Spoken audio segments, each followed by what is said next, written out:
اللہ کے نبی نے فرمایا اللہ تعالیٰ کو سب سے زیادہ محبوب شخص وہ ہے جو لوگوں کی زیادہ سے زیادہ خدمت کرے، وہ اللہ کو سب سے محبوب شخص ہے۔ آپ نے فرمایا کہ میں اپنے کسی بھائی کی مدد کے لیے اس کے ساتھ جاؤں، کام اس کا ہو یا نہ ہو، تو صرف یہ ساتھ جانا یہ مجھے اپنی مسجد میں یعنی مسجد نبوی میں 1 مہینہ اعتکاف کرنے سے زیادہ محبوب۔ ایک گلی سے گزر رہے تھے تو ایک گھر سے بچیاں آپس میں بات کر رہی تھیں۔ پہلے تو ابو بکر آ کے ہماری بکریوں کا دودھ نکالتا تھا، اب تو وہ خلیفہ بن گیا ہے، اب کون آئے گا ہماری بکریوں کا دودھ نکالنے کے لیے؟ اب گلی سے گزر رہے تھے، آپ نے سن لی بات، اندر آ گئے، تو بیٹیوں میں ہی تمہاری بکریوں کا دودھ نکالوں گا، خلیفہ بننے سے میری طبیعت میں کوئی فرق نہیں ہے۔ آپ سے ایک دعا کی گزارش بھی ہے کہ ہم ایک ہاسپٹل بھی بنانا چاہتے ہیں کہ جس میں سب کا مفت علاج ہو۔ السلام علیکم ورحمۃ اللہ وبرکاتہ۔ بسم اللہ الرحمن الرحیم، والصلاۃ والسلام علی رسولہ الکریم وعلی آلہ واصحابہ اجمعین، اما بعد۔ ایک حدیث قدسی میں آتا ہے کہ اللہ تعالیٰ قیامت کے دن ایک شخص سے فرمائیں گے، یا ابن آدم مرضت فلم تعدنی فیقول کیف تمرض یا رب وانت سبوح قدوس۔ قیامت کے دن اللہ تعالیٰ ایک شخص سے فرمائیں گے میرے بندے میں بیمار ہوا تھا، تو نے میرا حال ہی نہ پوچھا۔ وہ کہے گا یا اللہ آپ کیسے بیمار ہو سکتے ہیں، آپ تو ہر عیب سے پاک ہیں۔ تو اللہ تعالیٰ فرمائیں گے اما علمت ان عبدی الفلان مرض فلم تعدہ لو عدتہ لوجدت ذلک عندی۔ اللہ فرمائیں گے تمہیں پتہ تو چلا تھا کہ میرا فلاں آدمی فلاں نہ مسلم کی قید ہے، نہ نیک ہونے کی قید ہے، نہ اسلام کی قید ہے، نہ تقوی کی قید ہے، انسان میرا بندہ، وہ کافر بھی ہو سکتا ہے، غیر مسلم بھی ہو سکتا ہے، مسلمان ہے تو نافرمان بھی ہو سکتا ہے، کوئی قید نہیں لگائی بلکہ اس کو اوپن کر دیا۔ تمہیں پتہ چلا تھا میرا فلاں بندہ بیمار ہوا تھا اور تو اس کو پوچھنے نہیں گیا تھا، اگر تو اس کا حال پوچھنے جاتا تو اس کا اجر آج میرے پاس مجھ سے لے لیتا۔ تو یہ صرف عیادت پر اللہ تعالیٰ اس کو یہ فرما رہے ہیں، جو اللہ کی رضا کے لیے علاج کرے، مرض کی تشخیص کرے اور اس کے پیچھے کوئی لالچ نہ ہو، کوئی پیسہ بنانا نہ ہو، اس کا اجر کتنا ہوگا اللہ کی بات میں۔ اللہ کو اپنے بندوں کی خدمت، ایک حدیث سناتا ہوں، اللہ کے نبی نے فرمایا احب الناس الی اللہ، اللہ تعالیٰ کو سب سے زیادہ محبوب شخص وہ ہے جو انفعہم للناس، جو لوگوں کی زیادہ سے زیادہ خدمت کرے، وہ اللہ کو سب سے محبوب شخص ہے۔ اپنی محبت کو عبادات سے نہیں بیان کیا، لوگوں کی خدمت سے بیان کیا۔ جو لوگوں کی خدمت کرے، لوگوں کو نفع پہنچائے، وہ اللہ کو انتہائی پسند ہے وہ شخص۔ اور ایک صحابی نے سوال کیا یا رسول اللہ ارید ان اکون خیر الناس، میں چاہتا ہوں کہ میں سب سے اعلیٰ انسان بن جاؤں۔ تو آپ نے فرمایا کن نافعا للناس تکن خیر الناس، لوگوں کو نفع پہنچایا کر، خدمت کیا کر، تو سب سے بہترین انسان بن جائے۔ اور پھر آپ نے فرمایا احب الاعمال الی اللہ، احب الناس، سب سے محبوب بندہ وہ ہے جو لوگوں کی خدمت کرتا ہو زیادہ سے زیادہ۔ اور احب الاعمال، سب سے پسندیدہ عمل اللہ کی بارگاہ میں ہے سرور تدخلہ علی مسلم، کہ تو کسی مشکل میں پڑے ہوئے مسلمان کو اس کی مشکل دور کر کے اس کے گھر میں خوشی کو داخل کر دے، تو یہ عمل اللہ کو سب سے زیادہ پسند ہے۔ اس کی مشکل دور کر دے، وہ کسی مشکل میں پھنسا ہوا ہے وہ دور کر دے، یا وہ تنگ دست ہے تو اس کی کوئی مالی امداد کر دے، تو یہ عمل اللہ کو انتہائی پسند ہے۔ تو اس سے بھی عجیب بات اگلی، آپ نے فرمایا لأن امشی مع اخی لحاجتہ احب الی من ان اعتکف فی مسجدی ھذا، کہ میں اپنے کسی بھائی کی مدد کے لیے اس کے ساتھ جاؤں، کام اس کا ہو یا نہ ہو، صرف اس کے ساتھ میں جاؤں کہ میں بھی اس کی تھوڑی مدد کر سکوں، شاید میں کسی کام آ سکوں۔ تو صرف یہ ساتھ جانا، کام ہونے کی شرط نہیں لگائی کہ میں اپنے مسلم بھائی کے ساتھ اس کی ضرورت میں اس کے ساتھ چند قدم اٹھاؤں، یہ مجھے اپنی مسجد میں یعنی مسجد نبوی میں 1 مہینہ اعتکاف کرنے سے زیادہ محبوب ہے۔ اور مسجد نبوی میں ہر عمل 1000 گنا بڑھ جاتا ہے، تو 1 مہینے کا اعتکاف کا مطلب ہے 1000 مہینے۔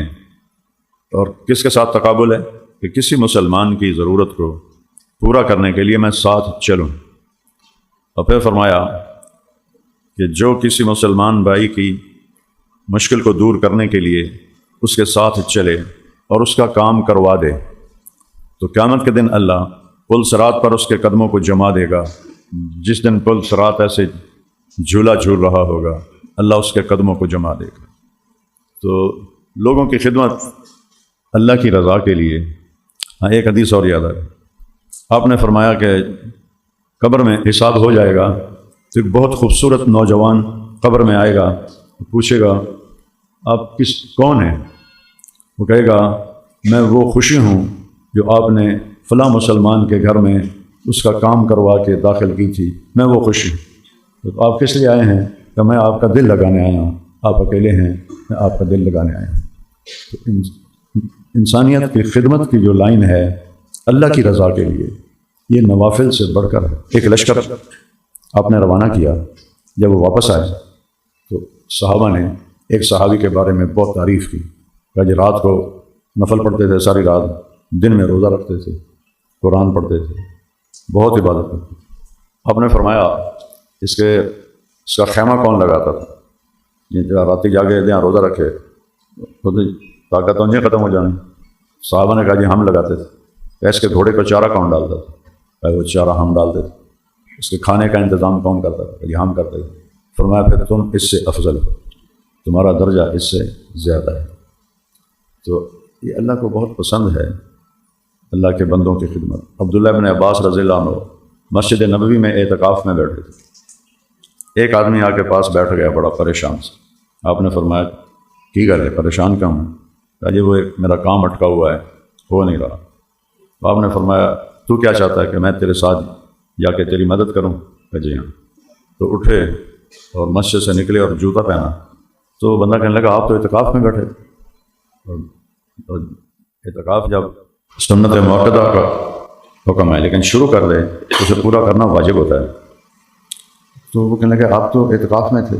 فرمایا پتہ ہے مجھے میں اعتکاف میں تھا، لیکن میں نے اس قبر والے سے سنا ہے، اللہ کے نبی کی قبر مبارک کی طرف، حضرت عائشہ کے حجرے کی طرف، میں نے اس قبر والے سے سنا ہے. اور ابھی کوئی لمبا عرصہ نہیں گزرا اور یہ کہہ کر رونے لگے کہ جو کسی مسلمان کی ضرورت کو پورا کرنے کے لیے کوشش کرتا ہے، اس کے ساتھ چلتا ہے، تو اس کو اس پر اللہ 10 سال کے اعتکاف کا ثواب دیتا ہے. اور ایک دن کا اعتکاف جہنم سے 3 خندق دوری ہوتی ہے، اور ایک خندق کا فاصلہ زمین آسمان کے برابر ہوتا ہے. حضرت عمر اور ابوبکر صدیق رضی اللہ عنہ، حضرت عمر کوشش کرتے تھے کہ میں کسی نیکی میں تو ابوبکر سے آگے بڑھ جاؤں. تو جب وہ خلیفہ بن گئے تو حضرت عمر نے دیکھا ایک شہر کے کنارے ضعیف عورت ہے، نابینا ہے، کوئی اس کا خدمت گزار نہیں. تو انہوں نے کہا کہ میں اس کی خدمت کروں گا. ابوبکر تو اب خلیفہ بن گیا، اس کے پاس تو ٹائم نہیں ہوگا. تو اگلے دن وہ فجر پڑھ کے گئے تو گھر میں جھاڑو دیا ہوا، گھڑے میں پانی رکھا ہوا، برتن سارے صحیح رکھے ہوئے. تو وہ بڑے حیران ہوئے کون ہے. وہ بی بی تو نابینا تھی. میں پوچھا اماں جی یہ کون آیا تھا یہاں؟ کہا بیٹا مجھے تو پتہ نہیں، ایک آدمی ہے روز آتا ہے، ساری میری حاجات پوری کر کے چلا جاتا ہے. حضرت عمر نے کہا میں کل فجر کی نماز سے پہلے جاؤں گا. تو اگلے دن وہ فجر کی اذان کے بعد بھاگے. جب وہاں پہنچے تو دیکھا تو حضرت ابوبکر گھر سے نکل رہے تھے اور حضرت عمر داخل ہو رہے تھے. تو حضرت عمر کہنے لگے ابوبکر یار میں تیرے کو لقد نہیں گا نکل سکتا. تو خلافت کا بوجھ اٹھا کر بھی جو خدمت انہوں نے ذمہ لی ہوئی تھی وہ انہوں نے چھوڑی نہیں. ایک گلی سے گزر رہے تھے تو ایک گھر سے بچیاں آپس میں بات کر رہی تھیں. پہلے تو ابوبکر آ کے ہماری بکریوں کا دودھ نکالتا تھا، اب تو وہ خلیفہ بن گیا ہے، اب کون آئے گا ہماری بکریوں کا دودھ نکالنے کے لیے. اب گلی سے گزر رہے تھے، آپ نے سن لی بات، اندر آ گیا. تو بیٹیو میں ہی تمہاری بکریوں کا دودھ نکالوں گا. خلیفہ بننے سے میری طبیعت میں کوئی فرق نہیں ہے، جیسے پہلے تھا کہ دودھ نکالتا تھا اب بھی نکالوں گا. اور میں جھاگ بنا کے بھی دودھ نکالتا ہوں، بغیر جھاگ والا بھی دودھ نکالتا ہوں.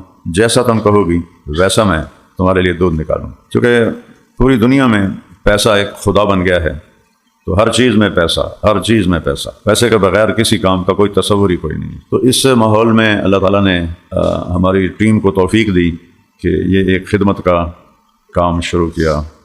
لوگوں کے جو بلڈ ٹیسٹ ہوتے ہیں یا اور ٹیسٹ ہوتے ہیں وہ بہت مہنگے ہوتے ہیں لیبارٹریز میں. جب انہوں نے شروع کی تو پتہ چلا ہزاروں کا فرق ہے ایک ایک ٹیسٹ میں. تو ہمارا مقصد کوئی کاروبار نہیں ہے، ہمارا مقصد تو لوگوں کی خدمت ہے. جو لوگ خود زبردستی دے جائیں وہ یہ لے لیتے ہیں، اسی پر لگا دیتے ہیں. ورنہ ہماری طرف سے اوپن ہے، کوئی مالدار آ جائے، غریب آ جائے، میڈیوکر آ جائے، سب کے ٹیسٹ مفت ہوں گے. لیکن وہ جب دیکھتے ہیں کہ اتنے تھوڑے پیسے، تو وہ غریب بھی کہتا جی میرے کو بھی پیسے لوگے، تو پیسے ہیں نہیں کوئی نہیں. تو وہ اس طرح وہ ایک ویلفیئر کا کام مریض اور لیبارٹری میں جڑ گیا ہے. تو اللہ تعالیٰ بھائی خالد کا بھلا کرے. وہاں رش بہت بڑھ گیا تھا اور جگہ بہت کم پڑ گئی تھی. تو ان کو اس کے کروڑوں روپے ملتے تھے، لیکن انہوں نے بہت بڑا سودا کیا ہے اور اس کی بہت بڑی قیمت وصول کی۔ کروڑوں ہوں اربوں ہوں ختم ہو ہی جاتے ہیں، مر جائے تو ویسے ہی زیرو ہو جاتے ہیں، لیکن انہوں نے جو اللہ سے سودا کر لیا تو یہ تو نہ مٹنے والا پروفٹ ہے، جو ان کو دنیا میں بھی عزت دے گا اور لوگوں کے دلوں میں ان کی قدر بڑھائے گا، اور آخرت میں ساتھ ساتھ ابھی سے اللہ تعالیٰ کی طرف سے رحمت کے، فضل کے، برکت کے، اجر کے، نیکیوں کے اللہ کھاتے کھول دے گا۔ تو ان کا بھی بہت شکر گزار ہیں کہ انہوں نے ہمارے لیے مشکل آسان کر۔ ہم خود خریدتے یا کرائے پر لیتے تو ہمارا بجٹ اتنا نہیں تھا، تو انہوں نے ہماری وہ مشکل آسان کی، اپنی پہلے کی، ہماری بعد میں کیا۔ کہ یہ وہ خدمت خلق ہے جو ان کو ساری رات کے نفلوں سے بھی اوپر اجر دلائے گی۔ نفلی حج، نفلی عمرے، نفلی روزے، نفل نماز، اس سے یہ اجر زیادہ ملے گا۔ اللہ تعالیٰ کو اپنے بندوں کی خدمت پسند ہے۔ ایک یہودی بچہ، یہودی اللہ کے نبی کی خدمت میں آیا کرتا تھا، تو اس سے کچھ مانوسیت ہو گئی، 2-3 دن وہ آیا نہیں۔ آپ کی عادت تھی 3 دن تک نہیں پوچھتے تھے، 3 دن کے بعد پوچھتے تھے کہ بھائی فلاں کدھر گیا؟ تو اگر وہ کہتے جی سفر پہ گیا تو دعا کرتے تھے، اگر کہتے بیمار ہے تو اس کا حال پوچھنے جاتے تھے۔ تو 3 دن گزر گئے، وہ بچہ نہیں آیا، تو آپ نے فرمایا بھائی وہ بچہ کدھر ہے وہاں جو ہمارے پاس آتا تھا؟ کون؟ یہودی۔ آپ نے فرمایا چلو بھائی، کسی نے کہا جی وہ بیمار ہے، تو آپ نے کہا چلو پھر اس کا حال پوچھیں۔ مدینے سے بنو قریظہ 10 میل کے فاصلے پر رہتے تھے، تو آپ پیدل گئے صحابہ کو لے کر، وہاں پہنچے تو وہ بچہ موت کے قریب تھا اور اس کا باپ اس کے سرہانے بیٹھا تورات پڑھ رہا تھا۔ تو جب آپ نے بچے کو دیکھا تو آپ نے کہا یا غلام قل لا الہ الا اللہ، بیٹا لا الہ الا اللہ پڑھ لو۔ تو اس نے ایسے اپنے باپ کو دیکھا تو باپ نے کہا اطع ابو القاسم، ابو القاسم جو کہہ رہے ہیں مان لو۔ اس کم وقت کو پتہ تھا یہ سچے نبی ہیں، لیکن حسد کی وجہ سے ایمان نہیں لائے۔ تو انہوں نے کہا چلو اب تو یہ جا رہا ہے تو ایمان پہ تو جان کا اطع ابو القاسم، ابو القاسم کی مان لو۔ تو اس بچے نے کلمہ پڑھا، آپ نے اس کو کلمہ پڑھایا اور اس کے اگلے ہی لمحے وہ فوت ہو گیا۔ تو آپ خوشی سے نا پنجوں پہ کھڑے ہو گئے، ایسے پاؤں اوپر اٹھا لی اور کہا الحمدللہ الذی انقذہ بی من النار، یا اللہ تیرا لاکھ لاکھ شکر ہے تو نے اسے میرے ذریعے سے جہنم سے بچا لیا۔ تو ایک یہودی کے لیے 10 میل کا سفر اور 10 میل واپسی، اس کا حال پوچھنے گئے، ساتھ اس کی آخرت بھی بن گئی، ایمان پہ چلا گیا۔ تو یہ شعبہ پوری دنیا میں بہت کمزور ہے۔ اللہ تعالیٰ جزائے خیر دے یہ MTJ فاؤنڈیشن والوں کو، انہوں نے یہاں شروع کیا آس، اللہ نے اس کو اتنا بڑھا دیا کہ جگہ تنگ پڑ گئی۔ اب خالد صاحب کو اللہ جزائے خیر دے، انہوں نے یہ بہت خوبصورت ہال دے دیا ہے، اللہ ان کو مزید توفیق دے۔ آپ جو میاں چنو کے دوست ہیں آپ تعاون کریں تاکہ آپ کو بھی اس کا اجر ملے کہ مریضوں کی دعائیں آدمی کو وہاں لے جاتی ہیں جہاں کوئی نہیں پہنچا سکتا۔ میں 1990 میں دوسرا حج کرنے گیا اپنی والدہ اور پھوپھی اور بیگم کے ساتھ۔ اس وقت مسجد کے مغرب میں وضو کی جگہ مسجد کے بالکل ساتھ ہوتی تھی، وہاں 2 بوڑھی عورتیں کھڑی، مجھے دیکھا تو کہنے لگے وے پترا سانو راہ لا، اسی بھول گئی ہیں۔ تو لینگویج ایک تھی تو مجھے ہمدردی ہو گئی۔ میں کہا کی ہویا جی؟ میں کہہ راہ بھول گئے ہیں، پتہ نہیں کدھر جانا۔ تو میرا بھی دوسرا حج تھا، مجھے علاقے کا کچھ پتہ نہیں تھا۔ میں کہا کارڈ دکھاؤ۔ وہ کارڈ پہ ایک ایڈریس لکھا تھا لیکن کہاں ہے یہ مجھے بھی نہیں پتہ۔ میں کہا اماں میں تمہیں جتھے عورتوں کا پاس ہے نا اتنے چھڑیا نا، اتوں تاری بلڈنگ دیا کوئی لب جاسیں تو لگی جائیں۔ تو وہ تھا مشرق کی طرف عورتوں کا۔ میں ان کو پوری مسجد گھما کے لے گیا اور عورتوں والے پورشن میں ان کو چھوڑ کے پھر میں واپس آیا۔ میں شمال کی طرف ایک دوست نے مجھے گھر دیا ہوا تھا، اس میں ٹھہرا ہوا تھا۔ تو میں اپنے والدہ بیگم پھوپھی کو لے کر نماز کے بعد اپنے گھر کی طرف چلا۔ 7 گھر ہوتے تھے اس وقت۔ جب وہ میں گلی سے گزرا تو وہ دونوں بیویاں پھر فٹ پاتھ پہ بیٹھیں۔ میں کہا اماں یہ کدے آ گئی ہیں؟ کہ پتر مڑ بھول گئی ہیں۔ میں کہا تھوڑا بھلا ہو، کہ پتر مڑ بھول گئی ہیں، پتہ نہیں کدے جانا ہے۔ میں کہا اچھا ہو میرے نال۔ میں ان کو لے گیا اور ساتھ ہی ہماری رہائش تھی، بڑا گھر دیا ہوا تھا، ایک دوست نے مدینے کا تھا۔ تو دروازے پہ کھڑی ہو گئے، ایک آندھی پتہ نہیں کون ہے تو کون نہیں تو کدے لے جاوے۔ تو آندھی ویکھے نا نیک جہا لگتا ہے، یہ کوئی 2 نمبری نہ کرے، سٹورے آ چلیے۔ وہ ایک دوسرے کو قائل کیا، ان کو میں اوپر لے گیا۔ میں نے بیگم سے کہا ان کو کھانا کھلاؤ، اور اپنے دوست کو فون کیا جس کے میں گھر میں ٹھہرا تھا۔ میں نے کہا گاڑی بھیجو۔ اس نے گاڑی بھیجی۔ میں اس کے ڈرائیور کے ساتھ اس کے شاپ پر گیا۔ وہ ٹائم ان کے کاروبار کا ہوتا ہے حج میں، بہت بہت بڑا اس کا وہ تھا مال جیسے کہتے ہیں. میں نے کہا یہ کارڈ ہے اور یہ ڈھونڈنا ہے, اٹھو میرے ساتھ. اس نے کہا مجھے بھی نہیں پتہ یہ کہاں ہے. میں نے کہا لیکن تو ڈھونڈ لے گا, مدینے کا ہے, دکان تو اٹھو. اس کو میں نے ساتھ لیا, ہم نے گھومنا شروع کیا. گھومتے گھومتے گھومتے 1 گھنٹے میں وہ گھر تلاش کر لی, وہ بلڈنگ تلاش کر لی. تو پھر ہم واپس آئے. تو جب میں اوپر آیا تو وہ دونوں سو رہی تھیں. ہمارے گھر والوں نے کھانا بھی کھلایا, چائے بھی پلائی, سوئی پڑی. میں نے آ کے ہلایا, میں کہا ماں جی اٹھیو, تہاڈا گھر ویکھ آیا, میں تمہیں چھڈیا وا. تو ان میں سے ایک نے کہا ابے پترا رب تینوں اپنے سونے دیا زیارتاں کرائی رکھے کرائی رکھے کرائی رکھے. میں نے اپنی بیگم سے کہا یہ دعا قبول ہو گئی ہے. میں نے کہا یہ دعا قبول ہو گئی. تو کرونا کے سال چھوڑ کر اللہ ہر سال لے جاتا ہے. کرونا میں تو انہوں نے ہی بند کر دیا تھا, 90 سے آج 2026 آ گیا, اللہ لے جا رہا ہے لے جا رہا ہے. اور جب بھی میں جاتا ہوں, میں ان کو فوت ہو گئی ہوں کہ بالکل بوڑھی تھیں, تو میں دعا دیتا ہوں کہ یا اللہ ان کی تو فیل میں آتا ہوں. میں ایک دفعہ طواف کر رہا تھا تو میری نظر پڑی جواد وسیم صاحب مقام ابراہیم پر بیٹھے دعا مانگ رہے تھے. تو میں کھڑا ہو گیا کہ اگر میں آگے چلا گیا تو پتہ نہیں ہے پھر کہاں چلے جائیں. تو میں وہیں کھڑا ہو گیا کہ میں نے کہا وہ دعا مانگ رہا ہے, اوپر دیکھے گا تو صحیح, تو نظر پڑ جائے گی تو ملاقات ہو جائے گی.